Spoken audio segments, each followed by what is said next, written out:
بسم اللہ الرحمن الرحیم۔ السلام علیکم۔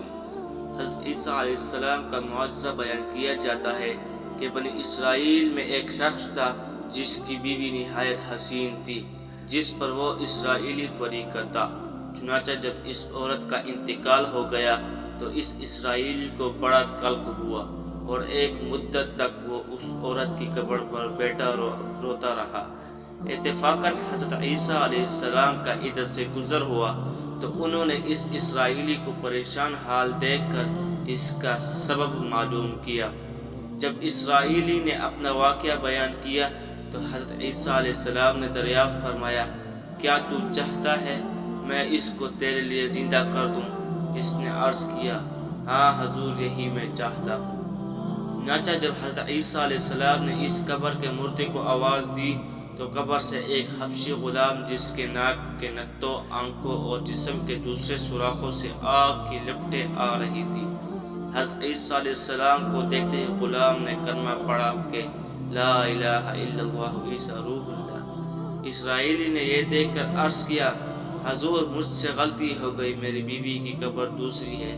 یہ سن کر حضرت عیسیٰ علیہ السلام نے حبشی کو حکم دیا کہ تم اپنی قبر میں واپس جاؤ۔ چنانچہ وہ مردہ ہو کر گر گیا اور اس کی قبر کو مٹی سے چھپا دیا۔ پھر حضرت عیسیٰ علیہ السلام نے اس دوسری قبر کی جانب توجہ فرمائی اور حکم دیا کہ اے صاحب قبر، اللہ کے حکم سے زندہ ہو جا۔ چنانچہ قبر پھٹی اور اس سے ایک عورت سر کے گرد جاتی ہوئی باہر آ گئی، جس کو دیکھ کر اسرائیلی بولا کہ یا روح اللہ، میری بیوی یہی ہے۔ اور حضرت عیسیٰ علیہ السلام کے حکم سے وہ اسرائیلی اپنی بیوی کو ہمراہ لے کر واپس ہونے لگا، مگر عرصہ سے جاگا ہوا تھا، اس لیے اس پر نیند کا غلبہ ہو گیا اور اس نے بیوی سے کہا کہ تیری قبر پر یہ وزاری اور بیداری نے مجھے ہلاک کر دیا ہے، اس لیے میں چاہتا ہوں کہ کچھ دیر آرام کر لوں۔ بیوی کہنے لگی، ہاں آپ آرام کر لیجئے۔ چنانچہ وہ اسرائیلی بیوی نے زانوں پر سر رکھ کر سو گیا۔ اتنے میں ایک گھوڑے پر سوار ایک شہزادے کا ادھر سے گزر ہوا جو اپنے زمانے کا یکتا حسین تھا، جس کو دیکھ کر شہزادی خود فریقہ ہو گئی اور اس کا دل قابو میں نہ رہا۔ اس نے شوہر کا سر منہ سے نیچے رکھا اور فرق محبت و غلبہ عشق سے مجبور ہو کر شہزادے کے سامنے جا کھڑی ہوئی۔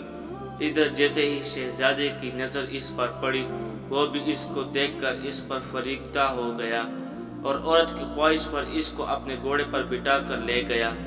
چنانچہ اس کے شوہر نے بیدار ہو کر جب اپنی بیوی کو نہ پایا تو نہایت پریشان ہوا اور اس کے ملنے کی تدبیر سوچنے لگا۔ سوچتے سوچتے آخر اس کے نشان قدم پر چل کر اپنی بیوی کو تلاش کر لیا، جو شہزادے کے پاس پہنچ چکی تھی۔ اس کو دیکھ کر اسرائیلی نے شہزادے سے عرض کیا کہ یہ میری بیوی ہے، آپ اس کو چھوڑ دیجئے۔ ابھی شہزادہ کچھ کہنے بھی نہ پایا تھا کہ اس عورت نے کہا کہ تیری بیوی نہیں بلکہ شہزادی کی لونڈی ہوں۔ یہ سن کر شہزادہ اسرائیلی سے کہنے لگا، کیا مجھ سے میری لونڈی کو لینا چاہتا ہے؟